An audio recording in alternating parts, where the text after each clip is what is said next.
பிதா, குமாரன், பரிசுத்த ஆவியான தேவனுக்கு ஸ்தோத்திரமும் துதியும் கனமும் மகிமையும் எந்நாளும் உண்டாவதாக.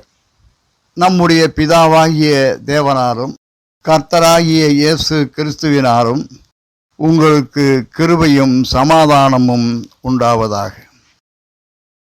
கர்த்தராகிய இயேசு கிறிஸ்துவுக்கு அன்பானவர்களே, நீ கிறிஸ்தவர், கிறிஸ்தவத்தை குறித்து பேசிக் கொண்டிருக்கிறாய். கிறிஸ்தவமும் கிறிஸ்தவர்களும் எப்படி உருவானது என்கின்ற விபரத்தை உணர்ந்து பார். அதன் பின்பு நீ உணர்ந்ததை உலகத்தாருக்கும் உணர்த்து என்கிற உணர்வு எனக்குள்ளே வெகு நாட்களாகவே எழுந்து கொண்டே இருக்கிறது. ஆனாலும் அந்த உணர்வுகளை எனக்குள்ளே அடக்கி வைத்து கொண்டே இருக்கிறேன். அதற்கு காரணம், நான் சத்திய வேதத்தை குறித்து முறையான பயிற்சி பெறாதவன், வேதத்தையும் முழுமையாக கற்றறிந்தவனும் இல்லை. ஆனால் தேவனுக்கு அடிமையான அந்த நாளில் இருந்தே எஜமானுக்கு முன் நிற்கும் அடிமையாக சில காலமும், அதன் பின்பு ஒரு தகப்பனுக்கு முன் நிற்கும் பிள்ளையாகவும் தேவ சமூகத்திலே நான் எப்பொழுதும் நிற்கும் வழக்கம் வந்தது. அப்படித்தான் நினைத்துக் கொள்வேன். அதனால் சத்திய வேதத்திலே நான் தெரிந்து கொள்ள வேண்டிய விவரங்களுக்கு சத்திய தேவனிடமே கேட்பேன். அப்படிப்பட்ட வழக்கம் எனக்கு ஆரம்பத்திலிருந்தே வந்துவிட்டது. அதற்கு காரணம் தேவன் என்மேல் காட்டின பரிவு, அன்பு, இரக்கம். நான் சத்தியத்தை குறித்து பேசிக் கொண்டிருக்கின்ற வேளையிலே சத்திய தேவன், சகலத்தையும் படைத்த சர்வ வல்லமையுள்ள தேவனுடைய குமாரனாக இருந்த வார்த்தை, சகல ஜனங்களின் பாவத்திலிருந்து மீட்டுக் கொள்வதற்காக தன்னையே சர்வாங்க பலியாக ஒப்பு கொடுக்க பூமிக்கு வந்தாரே, அதற்கான காரணத்தை அறிய வேண்டும் என்றால் கிறிஸ்தவம் எப்படி உருவானது, அப்பொழுது உருவான கிறிஸ்தவருடைய நிலைப்பாடு எப்படி இருந்தது என்பதை சிந்தித்து பார்க்க வேண்டும் என்கின்ற அப்படிப்பட்ட உணர்வு இக்காலத்தில் குறைந்து கொண்டிருக்கிறது என்கின்ற ஒரு வேதனையும் எனக்குள்ளே எழுந்து கொண்டே இருந்தது. என்னதான் எனக்குள்ளே உணர்வு வந்தாலும், சத்திய வேதத்தை குறித்து நான் பேசிக்கொண்டிருந்தாலும், இப்பொழுது எனக்குள் எழுந்து கொண்டிருக்கக்கூடிய உணர்வு என்ன என்று சொன்னால், கிறிஸ்தவம் எப்படி உருவானது, ஏன் உருவானது, அன்றைக்கு உருவான கிறிஸ்தவரின் நிலைப்பாடு என்ன, அந்த கிறிஸ்தவரின் நிலைப்பாடு எதுவரை நிலைத்திருந்தது, இப்பொழுது கிறிஸ்தவருடைய நிலைப்பாடு என்ன, இதற்கு என்ன காரணம், இதையெல்லாம் வெளிப்படுத்து என்பதாக என் உணர்வுகளிலே ஏவப்பட்டு கொண்டிருப்பதால் இப்பொழுது அதை பதிவு செய்ய ஆரம்பிக்கிறேன். என் உணர்வுகளில் வெளிப்படுவதை வெளிப்படுத்த ஆசைப்படுகிறேன், ஆர்வப்படுகிறேன். அதற்கு காரணம், பேசுகிறவர்கள் நீங்கள் அல்ல, உங்கள் பிதாவின் ஆவியானவரே உங்களிலிருந்து பேசுகிறவர் என்று சொல்லி மத்தேயுவால் எழுதப்பட்ட சுவிசேஷத்திலே 10வது அதிகாரத்திலே 20வது வசனத்தில் இருக்கிறதே, அதுதான். நான் பேசுகிறது நான் கற்றறிந்து பேசுகிறேனா, நான் என்ன பேச வேண்டும் என்று சொல்லி எதிர்பார்த்து காத்திருப்பேன், உணர்வில் உணர்த்தப்படுவதை பதிவு செய்வேன், அவ்வளவுதான். அதுபோல கிறிஸ்தவமும் கிறிஸ்தவர்களும் எதற்காக உருவானது, எப்படி உருவானார்கள், அதில் எப்படி மாற்றம் வந்தது, இப்பொழுது என்ன செய்ய வேண்டும், இதை பேசித்தான் ஆக வேண்டும். இது எனக்கு உணர்த்தப்படுகிறது, அதை பதிவு செய்ய ஆரம்பித்திருக்கிறேன். கிறிஸ்தவம் எப்படி உருவானது, உருவான காலத்தில் இருந்த கிறிஸ்தவ நிலைப்பாடு எப்படி இருந்தது, அதில் இப்பொழுது எப்படி மாற்றம் வந்திருக்கிறது, இதையெல்லாம் நினைத்து பார்க்கின்ற பொழுது எனக்கு அதற்கு இணையாக ஒரு உதாரணம் எனக்கு உணர்த்தப்படுகிறது. அது என்ன என்று சொன்னால், நாம் உண்கின்ற உணவு. நாம் உயிரினங்கள் என்றால் உணவு வேண்டும், உணவு இல்லாமல் எந்த உயிரினமும் வாழ முடியாது. அதுபோல மனிதர்களுக்கும் உணவு தேவை. உணவு இல்லாமல் ஒரு மனிதன் வாழ்ந்து விடுவேன் என்று சொல்ல முடியுமா? கோடி கோடியாக பணம் இருக்கலாம், வீடெல்லாம் தங்கத்தை அடுக்கி வைத்திருக்கலாம், வைரங்களை குவித்து வைத்திருக்கலாம். ஆடம்பரமான பங்களா இருக்கலாம், எல்லாம் இருக்கலாம், உணவு வேண்டும். அந்த உணவு எப்படி இருக்க வேண்டும்? ஆரோக்கியம் உள்ளதாக இருக்க வேண்டும். எல்லா உயிரினங்களையும் உருவாக்கியவர் எல்லா உயிரினங்களுக்கும் அதனதன் உடலுக்கு ஏற்றபடி உணவுக்கான பொருட்களையும் உருவாக்கினார். மனிதனை குறித்து எந்த உயிரினமும் தனக்கென்று உணவுப் பொருட்களை உற்பத்தி செய்வது இல்லை.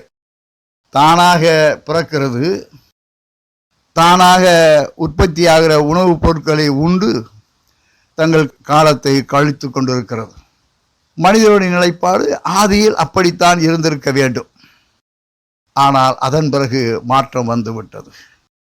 அந்த மாற்றம் வந்ததற்கு என்ன காரணம்? நன்மை தீமையை அறியத்தக்க ஞானம் வந்துவிட்டது. அந்த ஞானம் வந்ததால் மனிதன் புதிதாக கண்டுபிடிக்க ஆரம்பித்தான்.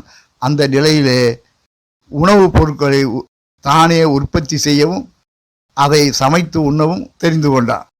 இந்த நூற்றாண்டுக்கு முந்தின நூற்றாண்டு வரை உணவுப் பொருட்களை மனிதன் தனக்கு தேவையானதை உற்பத்தி செய்தாலும் அந்த உணவுப் பொருட்களுடைய உண்மைத்தன்மை மாறாத நிலைமை இயற்கை உரங்களாலே அதை உற்பத்தி செய்தார்கள்.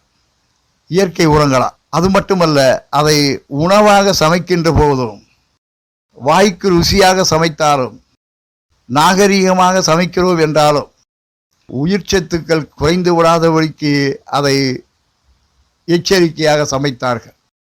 அதன் பிறகு இந்த நூற்றாண்டிற்கு முந்தின நூற்றாண்டுகளே செயற்கை முறை வந்தது.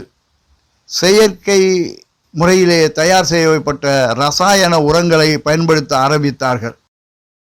எல்லாத்திலும் செயற்கை வந்தது. உணவுப் பொருட்களிலும் அதை உற்பத்தி செய்கிற வகையிலும் அதை உணவாக உற்பத்தி செய்கிற வகையிலும் செயற்கை முறை கடைபிடிக்கப்பட்டது. அதனால் இன்றைக்கு என்ன நிலைமை இருக்கிறது? மனிதன் நோயோடு போராடி கொண்டிருக்க வேண்டிய நிலைமை இருக்கிறது. எந்த மனிதனும் நோயோடு தான் போராடி கொண்டிருக்க வேண்டும். இதற்கு முந்தின தலைமுறையிலே சுகர் வியாதி தெரியாது. கண் பார்வை குறைபாடு எங்கேயோ ஒரு சிலருக்கு வயதானவர்களுக்கு இருக்கும். திடீரென்று கொள்ளை நோய் வரும் என்று சொல்லுவார்கள். அதற்கு பாவம் பெருகினால் வரும். வேதத்தில் அப்படித்தான் சொல்லப்பட்டிருக்கிறது. மற்றபடி இப்பொழுது உள்ள நோய்கள் எந்த நோயும் கிடையாது. என்னும் ஒன்றை நான் கவனித்து பார்த்தார் இந்த தலைமுறை என்று கூட சொல்ல முடியாது. ஒரு 50 ஆண்டு காலத்துக்கு முன்பு வரை என்னுடைய அனுபவத்தில் நான் சொல்லுகிறேன், எந்த தாய்மாரும் கிராமப்புறத்திலே பிள்ளை பேரு ஆஸ்பத்திரியில் பெற்றது கிடையாது. ஏனென்றால் ஆஸ்பத்திரி கிடையாது. எல்லாம் ஒரு 50 ஆண்டு காலத்துக்கு பின்பு தான். அதற்கு முந்தி இயற்கையாகவே எல்லாம் நடந்தது. இயற்கையோடு சேர்ந்து மனிதன் வாழ்ந்து கொண்டிருந்தார்கள். நகரத்தில் ஒரு 100 ஆண்டு சொல்லலாம். விஞ்ஞான வளர்ச்சி ஆரம்பித்த காலங்கள் எல்லாம் 2 தலைமுறைக்கு பின்புதான் சொல்ல முடியும். அதற்கு முன்பெல்லாம் இயற்கையோடைய மனிதனுடைய வாழ்க்கை ஒன்றாக இருந்தது. அப்படிப்பட்ட வாழ்க்கையிலே இன்றைக்கு உணவு முறையால் ஏற்பட்ட மாற்றத்தால் என்ன நிகழ்கிறது? மருத்துவமனைக்கு செல்லாமல் ஒரு பெண் பிள்ளை பேரு பெற முடியுமா? முடியாது. நடந்தாலும் குற்றம். ஆனால் 100 ஆண்டுகளுக்கு முன்பாக எந்த மருத்துவமனையில் போய் பார்த்தார்கள்? எல்லாவற்றையும் உருவாக்கின படைத்தவருடைய கிருபை அவர்களுக்கு இருந்தது. அதில் அவர்கள் பயத்தோடு இருந்தார்கள். அதற்கு பயந்து நடந்தார்கள். எல்லாம் பாதுகாப்பாக இருந்தது. அந்த நிலையில் மாற்றம் வந்திருக்கிறதே. அதுபோல எல்லாவற்றுக்கும் அடிப்படை காரணம் உணவை உற்பத்தி செய்வதிலும் அதை உணவாக தயார் செய்வதிலும் ஏற்பட்ட மாற்றங்கள். அதுபோல் இதை ஏன் சொல்லுகிறேன் என்றால், ஞாபகப்படுத்துகிறேன் என்றால், அதுபோலவே மனிதர்களை பாவத்திலிருந்து மீட்டுக் கொள்வதற்காக பரலோக தேவனுடைய குமாரன் இந்த பூமியிலே பிறந்து மனிதனுடைய பாவங்களை சிலுவையாக சுமந்து நித்திய மீட்பை கொடுத்து அதில் நிலைத்திருங்கள் என்று சொல்லி சென்றாரே, அந்த போதனைகள் மாற்றப்பட்டு இருக்கிறது. அந்த போதனைகள் மாற்றப்பட்டு இருக்கிறது. அதில் மாற்றம் வந்துவிட்டது. அவர் நம்முடைய பாவங்களுக்காக ஒப்பு கொடுக்கப்பட்டும் நாம் நீதிமான்கள் ஆக்கப்படுவதற்காக எழுப்பப்பட்டும் இருக்கிறார் என்று ரோமர் 4:25 சொல்லப்பட்டு இருக்கிறதே. நீதிமான ஆக்கப்படுகிற அந்த நிலையிலிருந்து மாற்றம் வந்து பாவம்தான் ஆண்டு கொண்டிருக்கிறது. உலகத்தில் உள்ளவைகளும் அன்பு கூற வைத்துக் கொண்டிருக்கிறது. இதையெல்லாம் நினைத்து பார்த்தால் இக்கால கிறிஸ்தவ நிலைப்பாடு, உணவு முறையில் வந்த மாற்றத்தால் மனிதன் நோயோடே போராடி கடைசியில் மடிந்து போகிறான். நோயோடே போராடி மரணம் என்பது நிச்சயம். ரட்சிக்கப்பட்ட கிறிஸ்தவர்களுக்கு, மீட்கப்பட்ட கிறிஸ்தவர்களுக்கு நியாய தீர்ப்பு முக்கியம். எல்லா மனிதர்களுக்கும் நியாய தீர்ப்பு முக்கியம். ரட்சிக்கப்பட்டவர்கள் நியாய தீர்ப்பு நாளிலே தேவனுடைய நித்திய ராஜ்யத்துக்கு போவோம் என்ற நம்பிக்கையோடு இருக்கக்கூடிய அந்த கிறிஸ்தவர்களுக்குள்ளே என்ன கலந்திருக்கிறது? கள்ள போதனைகள் கலந்து விட்டது.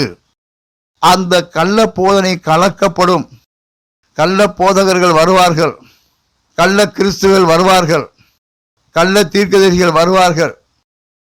ஏமாந்து விட வேண்டாம் என்று நம்மை பாவத்திலிருந்து மீட்க தன்னுடைய ஜீவனை சர்வாங்க தகனபடியாக ஒப்பு கொடுத்த தேவகுமாரனாகிய இயேசுபிரான் சொன்னதை இன்றைக்கு எல்லோரும் ஏகமாக மறந்து வாழ்ந்து கொண்டிருக்கிறோம் என்ற நிலை இருக்கிறது என்பதால் தான் கிறிஸ்தவம் என்பது என்ன, கிறிஸ்தவர்கள் யார், இதை உணர வேண்டும் என்பதாக எனக்கு உணர்த்தப்படுகிறது. அந்த உணர்வோடு தொடர்ந்து பதிவு செய்கிறேன். கேளுங்கள். நியாய தீர்ப்பு நாள் ஒன்று உண்டு. அந்த நாளிலே நியாயம் தீர்க்கிறவருக்கு முன்பாக நாம் நிற்க வேண்டும். ஆனால் அந்த நியாய தீர்ப்பு நாளிலே நியாய தீர்ப்பு கொடுக்கிறவருக்கு முன்பாக நிற்பதற்கு யாருக்கு தகுதி இருக்கும்? ஜீவனுக்கு போகிற வாசலில் பிரவேசித்தால் தான் இருக்கும். ஜீவனுக்கு போகிற வாசலில் பிரவேசிக்க வேண்டும். ஒருவன் மறுபடியும் பிரபாவிட்டால் தேவனுடைய ராஜ்யத்தை காண மாட்டான். யோவான் 3:3 சொல்கிறது. ஒருவன் தண்ணீரினாலும் ஆவியினாலும் பிரபாவிட்டால் தேவனுடைய ராஜ்யத்தில் பிரவேசிக்க மாட்டான் என்று சொல்லுகிறது. தேவனுடைய ராஜ்யத்தில் பிரவேசிப்பதற்கு என்ன வேண்டும்? அதை நினைக்க வேண்டும் அல்லவா? ஏனென்றால் ஜீவனுக்கு போகிற வாசல் இடுக்கமும் வழி நெருக்கமுமாய் இருக்கிறது. அதை கண்டுபிடிக்கிறவர்களே சிலர் என்று சொல்லப்பட்டதால் அந்த சிலரில் ஒருவனாக நான் இருக்க வேண்டும். இதை கேட்கிறவர்களும் அந்த சிலரில் இணைந்திருக்க வேண்டும். இதுதான் என்னுடைய ஆவல். தொடர்ந்து கேளுங்கள். நித்திய ராஜ்யத்துக்கு பங்குள்ளவர்கள் ஆகுங்கள். நிலையில்லாத இந்த உலகத்தின் மேல் அன்பு வைத்து நித்தியத்தை இழந்து விடாமல் சுதாரித்துக் கொள்ளுங்கள். இதை கேட்கிற யாவருக்கும் பிதாவாகிய தேவனுடைய அன்பும் கர்த்தராகிய இயேசு கிறிஸ்துவின் கிருபையும் இரக்கமும் பரிசுத்த ஆவியாருடைய பாதுகாப்பும் பராமரிப்பும் நிறைவாய் இருக்க வேண்டுமாய் தேவசமூகத்தில் விண்ணப்பிக்கிறேன், வேண்டுகிறேன். அப்படியே ஆகுவதாக. ஆமென்.